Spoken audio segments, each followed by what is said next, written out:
um bairro residencial tranquilo no condado de Charlotte, Flórida. Uma noite de domingo como qualquer outra, indistinguível de centenas de outras. Os vizinhos jantam, assistem televisão, se preparam para o início de uma nova semana. Ninguém desconfia que, em uma das casas, aconteceu algo capaz de abalar até mesmo os detetives mais experientes. Às 18 horas em ponto, uma ligação é feita para o serviço de emergência, o 911. Uma voz jovem soa calma, sem nenhum traço de pânico. Ele informa que ocorreu um acidente. As perguntas do atendente não provocam nenhuma emoção nele. Ele responde de forma breve e clara, como se estivesse repetindo um texto decorado de antemão.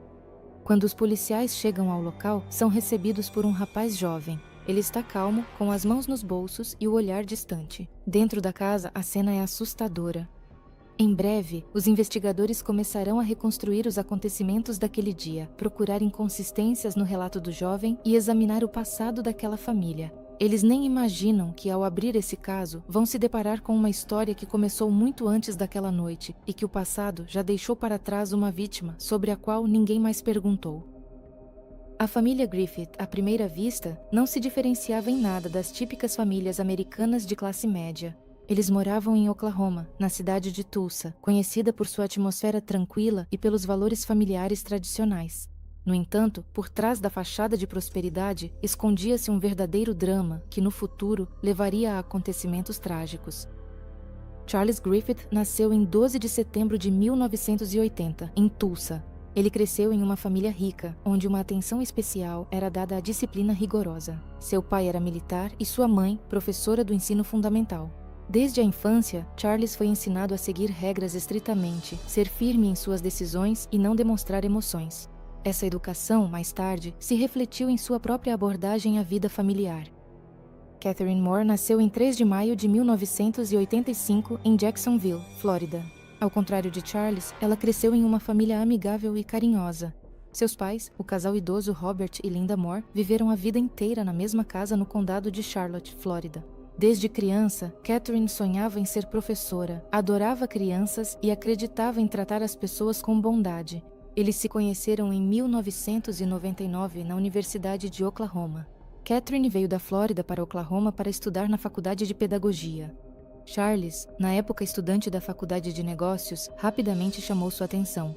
Ele era confiante, ambicioso e sabia como cortejar de maneira encantadora. Em 2001, após 2 anos de relacionamento, eles se casaram. Catherine tinha 16 anos e Charles, 21. Logo após o casamento, nasceu o primeiro filho deles, Christopher Griffith, em 1º de junho de 2002. Um jovem casal tentava construir uma vida familiar, mas já naquela época, Charles começou a demonstrar sinais de um caráter despótico. Ele estabelecia regras rígidas, controlava as finanças e exigia obediência inquestionável. O nascimento do segundo filho, Colin Griffith, em 14 de outubro de 2006, tornou-se mais um marco em suas vidas. Catherine esperava que isso fortalecesse a família, mas Charles, ao contrário, tornou-se ainda mais rígido. Ele via nos filhos uma continuação de si mesmo e buscava educá-los no espírito da obediência incondicional. Isso se aplicava especialmente a Colin, que desde a infância demonstrava frieza e falta de apego. Os primeiros sinais de alerta começaram a aparecer quando Colin completou 5 anos. Ele apresentava um comportamento incomum, raramente expressava emoções, não reagia a punições e podia ficar olhando para alguém por muito tempo sem piscar. Seu pai via isso como um sinal de força. No entanto, Catherine começava a perceber algo assustador nele. Em 2020, após quase 19 anos de casamento, Catherine não conseguiu mais suportar a tirania do marido e pediu o divórcio. O divórcio foi oficialmente registrado em 17 de agosto de 2020.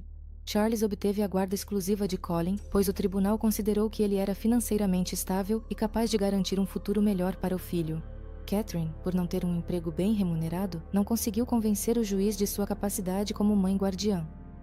Catherine voltou para o condado de Charlotte, na Flórida, onde se estabeleceu perto dos pais. No entanto, mesmo após o divórcio, ela não parou de tentar recuperar Colin. Ela entrou com novos processos, tentou conseguir a reavaliação do caso, mas Charles sempre encontrava maneiras de bloquear suas tentativas. Enquanto isso, Colin, vivendo com o pai, ficava cada vez mais fechado em si mesmo. Na escola, ele praticamente não conversava com ninguém, estava imerso em videogames e não demonstrava interesse pelo mundo ao seu redor. Em casa, ele via o exemplo de uma disciplina rígida e qualquer demonstração de fraqueza era punida com severidade.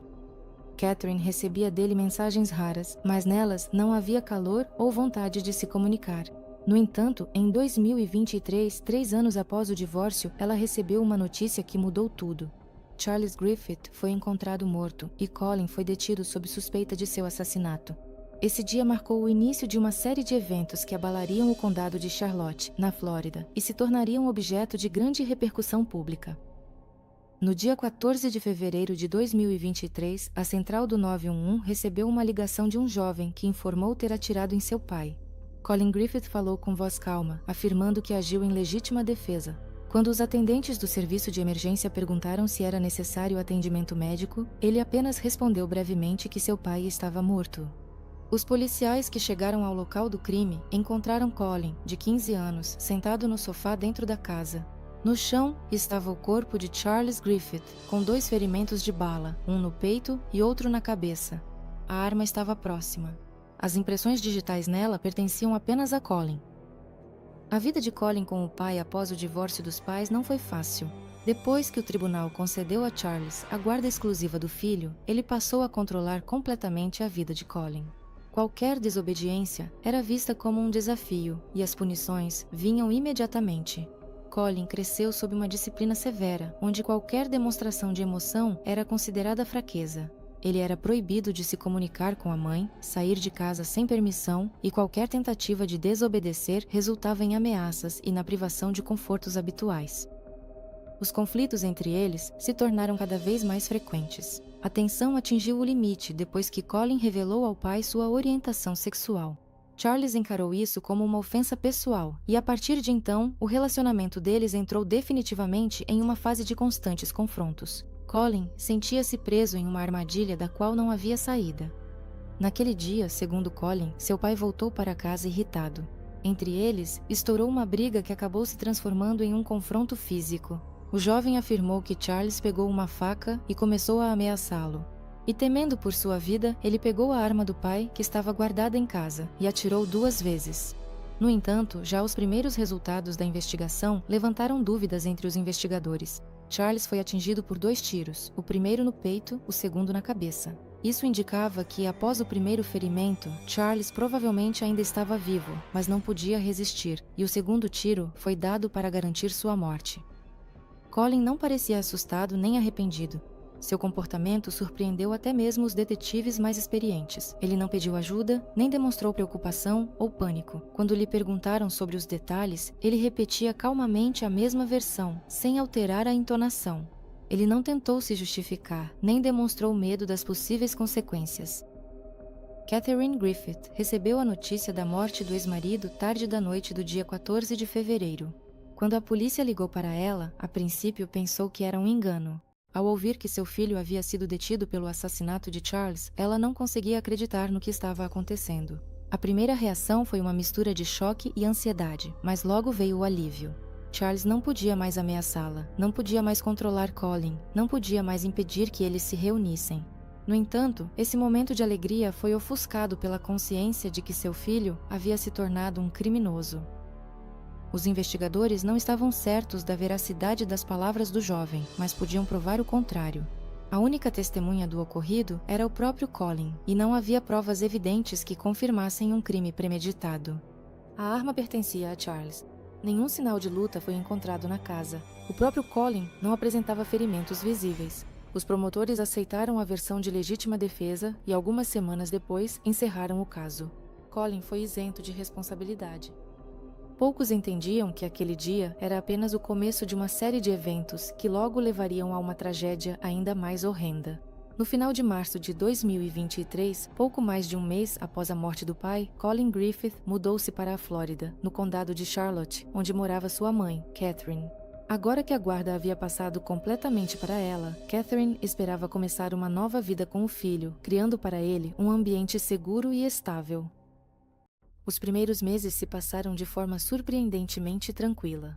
Colin começou a frequentar a escola local, matriculou-se em uma faculdade comunitária e Catherine fazia todo o possível para criar a aparência de uma vida familiar normal. Ela frequentemente publicava fotos com o filho nas redes sociais, viagens à praia, jantares juntos, festas. Nos comentários, os amigos a apoiavam e ficavam felizes por ela finalmente estar novamente ao lado do filho. Ninguém sequer suspeitava que por trás dessas imagens se escondia um mundo completamente diferente e assustador. Colin se comportava de forma distante, não demonstrava muito apego à mãe. Ele raramente participava de conversas, não expressava gratidão pelos cuidados e preferia passar a maior parte do tempo jogando videogame. Ele não se interessava pelos estudos, e as tentativas de Catherine de envolvê-lo nas tarefas domésticas o irritavam. No início, ela atribuía isso ao estresse após os acontecimentos vividos, mas logo ficou claro que o problema era mais profundo. Após alguns meses, começaram a aparecer os primeiros sinais preocupantes. Colin podia explodir de repente se algo não acontecesse do jeito que ele queria. Ele passava longos períodos sem sair do quarto, podia ignorar os pedidos da mãe, e durante as brigas demonstrava uma indiferença assustadora. Seu rosto permanecia impassível, mesmo quando Catherine tentava alcançá-lo com lágrimas e súplicas. No outono de 2023, o conflito atingiu seu primeiro ápice. Catherine tentou limitar o tempo que Colin passava jogando videogame, exigindo que ele ajudasse em casa e prestasse atenção aos estudos. Em resposta, ele ficou furioso, pegou o controle e o atirou contra a parede. Depois, sem dizer uma palavra, saiu de casa e não voltou por várias horas. Quando voltou, agiu como se nada tivesse acontecido. A situação estava piorando. Em novembro de 2023, ocorreu outro incidente grave. Catherine mais uma vez tentou fazer com que o filho cumprisse suas obrigações em casa, mas Colin de repente a atacou. Ele empurrou a mãe no chão, agarrou-a pelos cabelos e a prendeu contra o chão, gritando ameaças. A avó de Colin, que estava na casa naquele momento, testemunhou o ocorrido. Ela imediatamente ligou para a polícia. Quando os policiais chegaram, Colin tentou se justificar, alegando que sua mãe foi a primeira a atacá-lo. No entanto, o depoimento da avó desmentiu completamente a versão dele. Como resultado, Colin foi preso sob a acusação de violência doméstica. Após a detenção, ele foi encaminhado para uma avaliação psiquiátrica. Os médicos constataram sinais de distúrbios profundos em seu comportamento, incluindo ausência de empatia, incapacidade de demonstrar remorso e agressividade aumentada. Apesar das recomendações dos especialistas de que ele precisava de terapia prolongada, Colin foi liberado após alguns meses e voltou a morar com a mãe. Catherine começou a ter medo do próprio filho de verdade. Ela compartilhava seus receios com os amigos, mas não sabia o que fazer. Por um lado, era seu filho, a quem ela amava. Por outro, sentia que ele representava uma ameaça para ela. No entanto, mesmo assim, ela não podia imaginar que em breve esse medo se tornaria realidade. Após a internação psiquiátrica de Colin, seu comportamento não mudou. Ele continuava agressivo e permanecia frio com a mãe, mas agora a ameaçava abertamente. Os médicos, ao liberá-lo de volta para casa, registraram que o jovem não queria voltar para Catherine. Ele declarou que se fosse forçado a morar com ela, ou se mataria, ou a mataria. Essas palavras foram incluídas no relatório oficial, mas nenhuma medida adicional foi tomada. A polícia, por sua vez, estava ciente de seus problemas. Quando, em fevereiro de 2024, ele fugiu mais uma vez para a casa da avó, os policiais, ao detê-lo, redigiram um relatório no qual ele repetiu a mesma ameaça. Se fosse mandado de novo para morar com a mãe, ele a mataria. Os agentes da lei registraram esse fato, mas apenas o devolveram ao serviço social, e depois ele acabou novamente na casa de Catherine. A essa altura, Catherine já percebia que seu filho representava uma ameaça. Em conversas com amigos, ela admitia que tinha medo dele, que ele a ameaçava constantemente e se comportava de maneira cada vez mais estranha. Ela já havia dito várias vezes que duvidava da versão de legítima defesa que Colin apresentou após a morte do pai. Ela revisava os detalhes daquela tragédia e começava a entender que, talvez, ele tenha matado Charles não porque temia por sua vida, mas porque queria se livrar dele. Apesar do medo, Catherine tentava amenizar a situação. Ela esperava que a bondade pudesse mudar o comportamento do filho. Na primavera de 2024, ela começou a comprar presentes caros para ele, incluindo novos gadgets e roupas, e lhe dava dinheiro para se divertir. Em maio, quando ele terminou a escola, ela lhe deu um carro de presente. Ela achava que dessa forma conseguiria conquistar sua afeição, mostrar que se importava com ele. Ela postava nas redes sociais fotos com felicitações assinadas, nas quais comemorava as conquistas do filho. As pessoas que observavam a vida deles de fora achavam que tudo estava melhorando. Nas fotos, eles pareciam uma família feliz, viajavam de férias, passavam tempo juntos. Mas por trás dessas imagens se escondia uma tensão que só aumentava. Catherine tentava convencer a si mesma de que estava fazendo tudo o que podia, mas sua intuição lhe dizia que ela vivia ao lado de uma pessoa que um dia poderia ultrapassar o limite. Logo, foi exatamente isso que aconteceu. Poucos dias antes da tragédia, o relacionamento entre Colin e Catherine voltou a ficar tenso. No dia 6 de setembro de 2024, houve um conflito entre eles. Colin mais uma vez se recusou a cumprir as tarefas domésticas, e Catherine exigiu que ele parasse de ignorar seus pedidos. Ele não gostava quando alguém tentava controlá-lo e reagiu de forma agressiva. No auge da briga, ele juntou suas coisas e saiu de casa, indo para a casa da avó. Essa não foi a primeira vez que Colin fugiu para lá, e a avó ficou assustada com a sua chegada. Ela sabia do que ele era capaz e temia que sua intervenção na situação pudesse se voltar contra ela. Quando Catherine descobriu onde o filho estava, decidiu que não podia mais permitir que ele fizesse o que quisesse. Na manhã do dia 8 de setembro, ela ligou para o filho e disse que se ele não voltasse para casa, teria que informar a polícia e o conselho tutelar. Colin ignorou as palavras dela. Na parte da tarde, Catherine foi até a casa da mãe para buscar o filho pessoalmente. Era por volta das 4 horas da tarde. Segundo relatos dos vizinhos, uma discussão começou entre eles bem no quintal. Várias pessoas ouviram os gritos, mas apenas uma vizinha testemunhou o que estava acontecendo. Ela viu Colin agarrar a mãe pelos cabelos de forma brusca e arrastá-la para dentro de casa. Catherine resistia, pedia para que ele a soltasse, mas ele não respondia. A porta se fechou com força e do lado de fora não se ouvia mais nada. Nenhum dos vizinhos chamou a polícia. A vizinha que viu ele arrastando a mãe à força para dentro de casa não teve coragem de intervir. Ela voltou para sua casa decidindo não se envolver com aquilo. Mais tarde, ela admitiu que teve medo pela própria segurança. Se passaram 2 horas até que uma ligação fosse feita para o serviço de emergência. Colin informou ao atendente que sua mãe estava morta. Ele falava com voz calma, afirmando que durante a briga, Catherine pegou uma faca e começou a ameaçá-lo. Segundo ele, em determinado momento ela tropeçou e caiu, cravando a lâmina no próprio pescoço. Colin ressaltou que tentou ajudá-la, mas já era tarde demais. Quando os policiais chegaram ao local, Colin os aguardava do lado de fora. O comportamento dele não condizia com a situação. Ele não parecia abalado nem assustado. A primeira coisa que ele disse aos policiais foi: "Eu conheço meus direitos. Eu preciso de um advogado." Ele não tentou explicar o que aconteceu, nem pediu ajuda para a mãe. Dentro da casa, eles encontraram o corpo de Catherine. A cena que Colin descreveu era impossível de imaginar na realidade.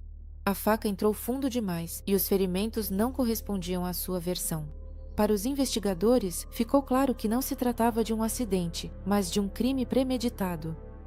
Após a descoberta do corpo de Catherine Griffith, a equipe de investigação começou a examinar a cena do crime. Os peritos forenses registraram detalhadamente a disposição dos objetos na casa, o padrão das manchas de sangue e possíveis evidências que pudessem confirmar ou refutar a versão de Colin sobre um acidente. A primeira coisa que chamou a atenção dos peritos criminais foi a completa ausência de sinais de luta. Se a versão de Colin fosse verdadeira e sua mãe realmente tivesse tropeçado, caindo sobre a faca, deveriam haver sinais de movimentos caóticos na cena, arranhões no chão, objetos derrubados, marcas de sangue em diferentes pontos. No entanto, nada disso foi encontrado. O corpo de Catherine estava deitado de forma alinhada, o sangue não estava espalhado e a própria faca penetrou profundamente demais, o que tornava a versão de uma queda acidental praticamente impossível. O patologista que chegou ao local examinou o corpo preliminarmente e imediatamente destacou vários pontos-chave. A profundidade da penetração da lâmina indicava o uso de força significativa. O ângulo do ferimento excluía a possibilidade de que Catherine pudesse ter caído acidentalmente sobre a faca daquela maneira. Os peritos também notaram que não havia cortes nas mãos da mulher, típicos de tentativas de se defender. Isso significava que ela, ou não, teve tempo de perceber o perigo, ou estava imobilizada no momento do golpe. Os detetives decidiram verificar se o depoimento de Colin correspondia à sua ligação para o 911. Eles ouviram atentamente a gravação e notaram um detalhe importante. Quando o atendente perguntou se a mãe precisava de ajuda médica, ele não tentou saber se havia algo que pudesse ser feito para salvá-la. Ele simplesmente afirmou que ela estava morta. Esse sangue frio parecia suspeito. Em seguida, os investigadores analisaram as evidências na casa.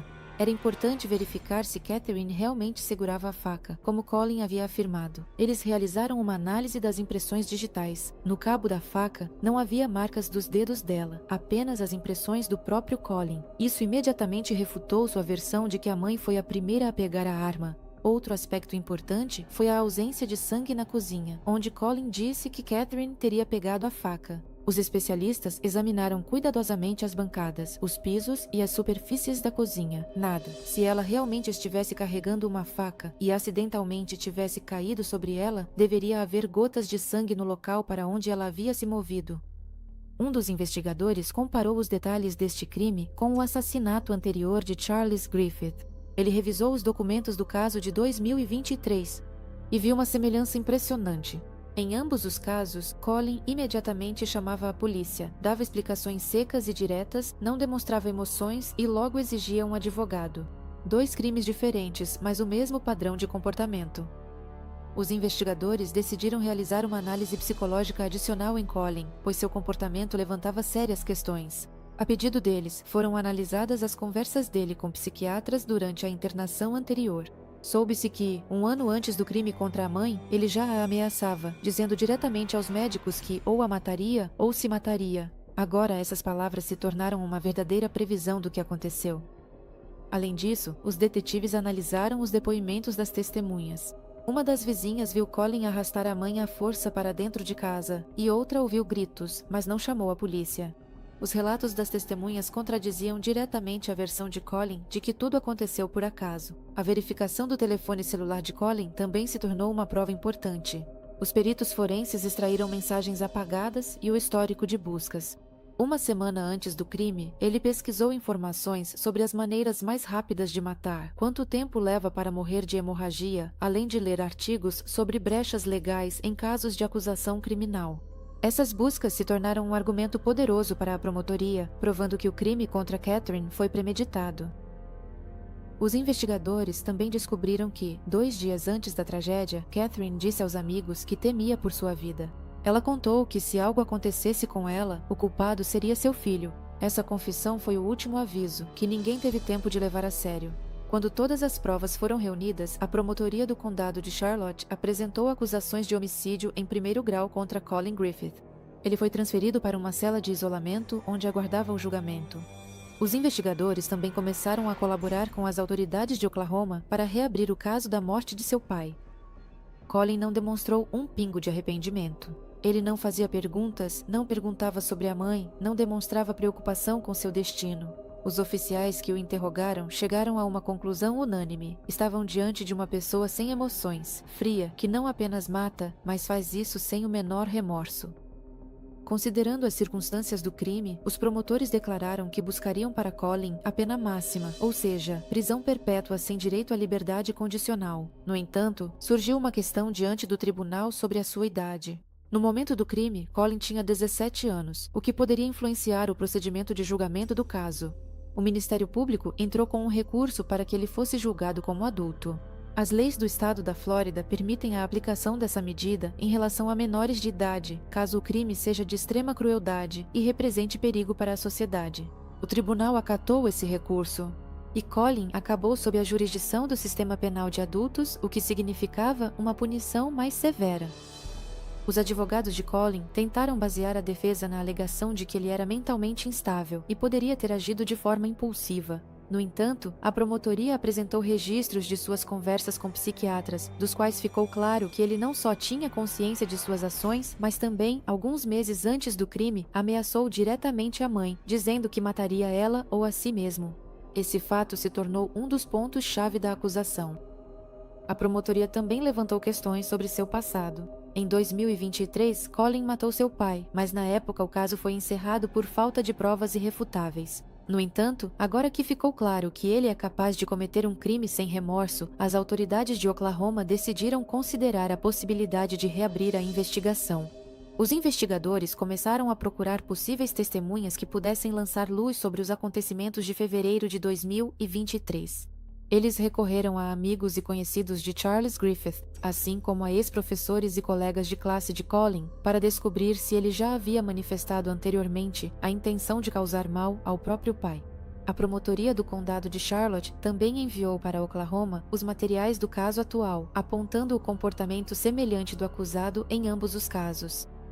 Durante a investigação, foram encontradas novas evidências. Nos arquivos da escola onde Colin estudava, foi encontrado o depoimento de um dos alunos, que lembrava que Colin, pouco antes da morte do pai, disse que gostaria de viver sem ele e que a morte do pai seria a melhor solução. Naquela época, ninguém levou isso a sério.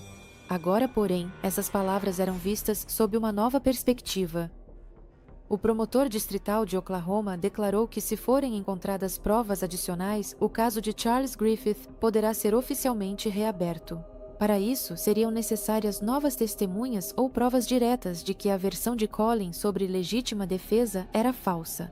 Enquanto isso, o processo sobre o caso de Catherine Griffith continuava. A acusação insistia em prisão perpétua sem direito à redução da pena. Os promotores enfatizavam que Colin não demonstrou nenhum arrependimento, não expressou remorso pelo que fez e manteve a frieza desde o momento da prisão.